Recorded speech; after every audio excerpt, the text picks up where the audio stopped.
the winter when they do have a semi-limited lifespan.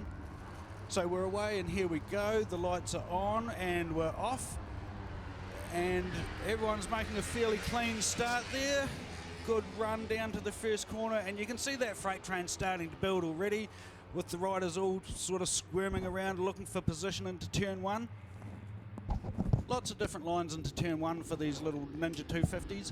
They are quite light, the power is relatively low, but like Phil said, they've got to maintain a fantastic corner speed.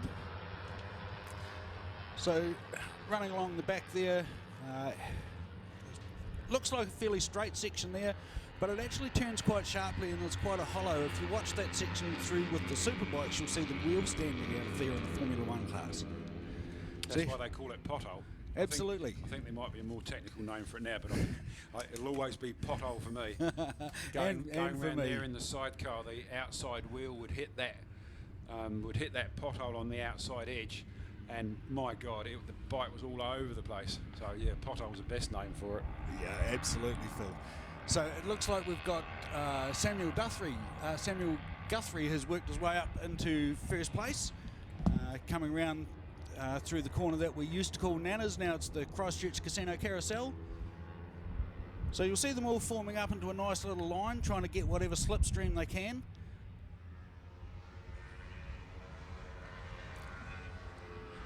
And round through the double left-hander into the section of the track that we call the Dipper. It's quite an elevation change.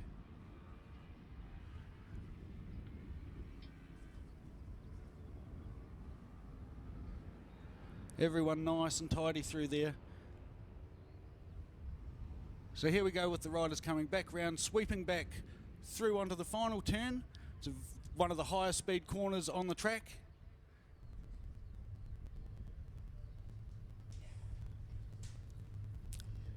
And a good little slipstream there, and a pass for first place. That's Hayden Freeman just moved up into first place there, ahead of Samuel Guthrie, Harrison Shanks, Nick Clark, Dan Clark, and Ollie Cotton. Jaden Scott in 7th place. Good slipstreaming effect down the main straight there, and it looks like Samuel Guthrie might have just pulled through on the slipstream into turn one and down into the braking zone into the hairpin. We'll see what's going to happen here. The dude in third looks like he's rushing in nice and deep. Can he pull it in tight? Oh, look at that. He's run second place just a touch wide. Nice tidy riding from this class. And that looks like Harrison Shanks up into second place. Fantastic move into the right-hander there. It's quite a rough little patch of seal through there. You have to be pretty dedicated to make a pass into that right-hander. Back around through Christchurch Casino Carousel, we have Hayden Freeman in the lead. Pulling out a little gap, maybe 2 or 3 bike lengths.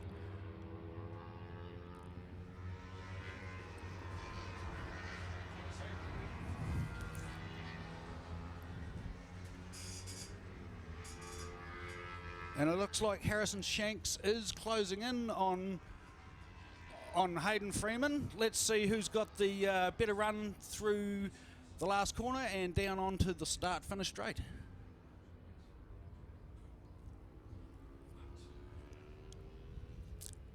So here we go, the drafting's about to begin. Has he got a better run through the sweeper? It looks like Hayden had the better run off the turn, but certainly Harrison Shanks has got the drive. Oh, sorry, Samuel Guthrie.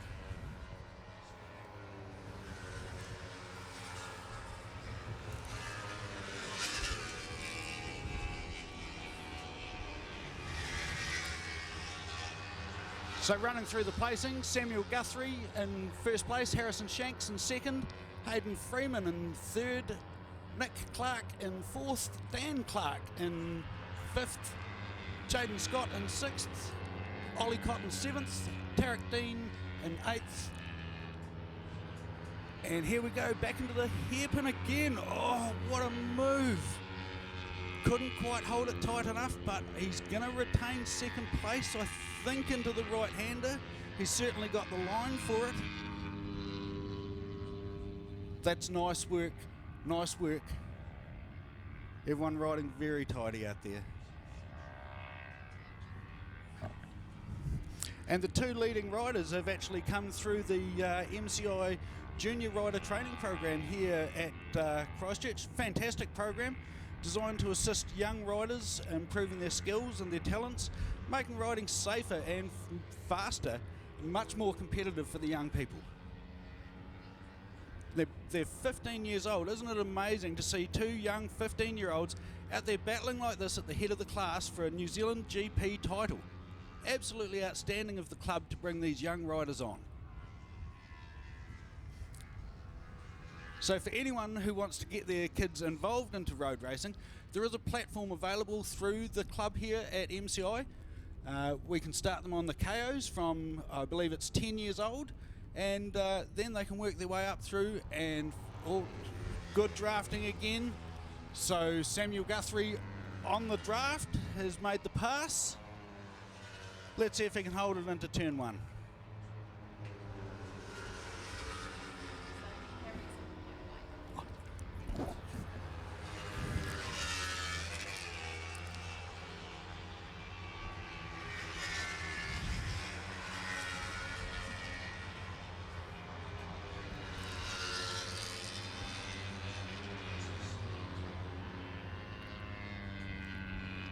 So that's Harrison Shanks making the pass into turn one. Samuel Guthrie pulling in behind on P2. Hayden Freeman holding a good position in P3, waiting for one of these two guys to make the slightest mistake and he'll be right there with them.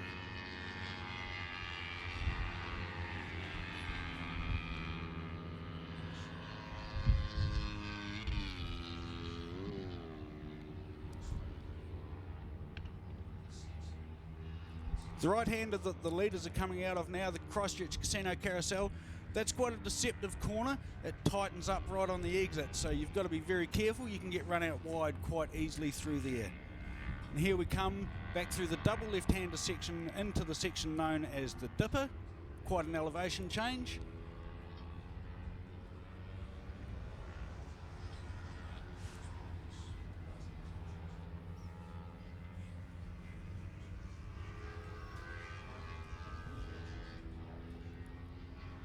Back round the sweeper onto the straight, and it looks like Harrison's got a bit of a break on them this time.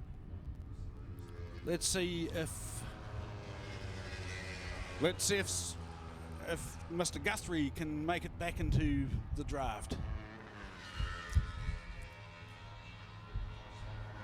He's pulled right up on him. It looks like he's got the better line into turn one. Has Samuel Guthrie. And he has, and he's taken P1.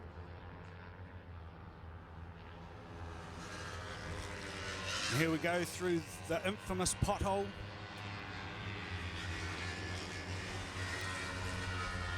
Harrison Shanks round the outside. Out braking him into the hairpin. That's tight, 2 rand out. But these bikes are so closely matched in performance that there is nothing to be gained only literally by out-braking or,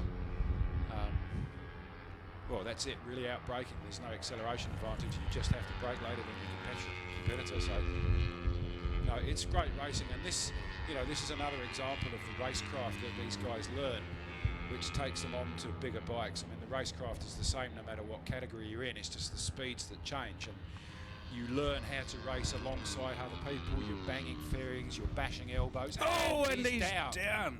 That was Harrison Shanks down out of the right-hand flick into the double left. He's up and okay, folks. No problem there for him. He's walking away from the bike. There is a yellow flag out on the corner, so that dictates no passing through that zone. No passing through that zone for the riders until they're clear of the accident zone. Shouldn't be a hazard at the moment. I see no reason for a red flag. They can collect the bike after the race. The rider is alive and running, so that's a good sign. Certainly he's up and walking away from that, no problem at all, Phil. That's the good thing about these young riders that have gone through the MCI program. They're all wearing extremely good quality protective gear. Their helmets are world class, their leathers are top of the line. Some of them are even starting to adopt a little bit of the airbag technology now, which is great to see. That's technology that's come through from the MotoGP and available in several brands of riding gear. It's available both for road riders and for race riders. So anyone looking for the ultimate in protection, talk to the guys about airbag suits. Right, so we've got 3 laps to go. Fastest lap was held by Harrison Shanks at 1:52.3. Unless anyone goes faster, that'll be the best one, but he won't be setting any more laps today. So, but he's up and well and hot, I would say, in his leathers out there. So that elevates Nick Clark up into 3rd place. Yep. So that's going to be a good ride for Nick for New Zealand GP event. Fantastic. So Samuel Guthrie out front, Hayden Freeman in 2nd, Nick Clark in 3rd, Dan Clark in 4th, and Tarek Diem in 5th on the little Kawasaki Ninja, and Jaden Scott 6th, and Ollie Cotton in 7th. So where are we? Let's pick up the leaders. It can actually be hard to tell where the leaders are. Coming into the dipper now, Phil? Looks like. Yep.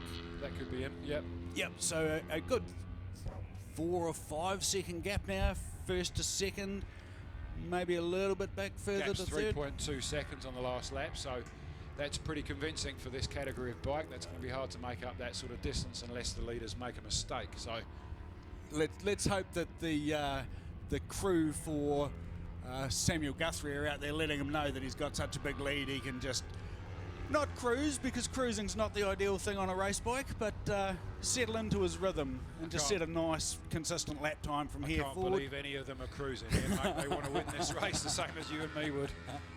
That's true, that's true. But settling back into your rhythm when you've got a lead like that, just making sure you're perfect on every entry, every apex and every exit, just making sure you're hitting your markers. There's no need to be pushing on ferociously at this point in the race for any of the top 3. I don't think there'd be room for a position change unless someone makes a major blunder. So the gap's out to 4.1 seconds now for Samuel, so he's sitting pretty with 2 laps to go. If he can just maintain that, he's going to win it. So he just has to make sure he doesn't make any mistakes. He may change gear a little bit earlier, save the motor, just drop a few hundred revs off the top, so he's not going all the way to the limiter because he doesn't need to. Yep. But he just needs to make sure he makes no mistakes, because that. Of course, a lot of these guys run fuel calculations as well, and they run the minimal amount of fuel. So less fuel equals less weight, more acceleration, better braking, easier turning. So seriously, okay, that makes sense, but that's a pretty fine gamble. There's been more than a few good races run out of gas on the last lap. How fine do they take it? There's been more than one New Zealand championship lost because of it, I can tell you that for sure. But no, look, some of these guys, they calculate it very finely. Most guys you'll find will run about a litre to spare, because on a 300 that would give them enough to do another lap and a half plus a pull-in plus another warm-up lap in the case of a race stoppage. So, you know, they do calculate it, but they do run some spare for that event. Right, white flag's out. Samuel Guthrie takes the white flag. So he's got 1 lap to go. He's got 4.5 seconds gap, so he's still pulling away on Hayden Freeman. And Hayden is something like 8 seconds to the good of Nick Clark in 3rd. So if all things carry on like they are, this will be the finishing order. I can't see that Samuel's going to lose this now unless he does something stupid. Oh, and just having said that, there we go. There's a rider taking to the grass through the right-hand kink. So it's not all over till it's all over, ladies and gentlemen. This is motorcycle racing after all. Now it's quite a hot day. It's actually not as hot as they thought it was going to be, but believe me, after you've been running these bikes for 15, 20 minutes, you're dressed head to toe in leathers. It's hot, it's hot, it's hot. And fatigue and fitness definitely play a role in these longer GP races. You know, like I said, it's not as hot as they were predicting today, so that's good. The wind is helping to cool things down, but yeah, keeping your fluid intakes up. Cramp is a major problem on these longer races, because you haven't had enough moisture in your body. You end up cramping up, and cramp on a motorbike in a race suit is not a pleasant experience, as I can vouch. But No, these guys are all young and pretty fit and used to doing it. They've been racing for a while, and hopefully that won't be a problem. But we've got, last lap, white flags coming in, and Wendy's preparing the checkered flag. Our international world-class checkered flag waver, Wendy, out on the start-finish line. So here we go with Samuel Guthrie sweeping around the Avon City Ford corner into the main straight with a commanding lead. So this will be, I believe, Samuel's first New Zealand GP title. So congratulations to that man. Does he win the title just on the basis of one race? Yep.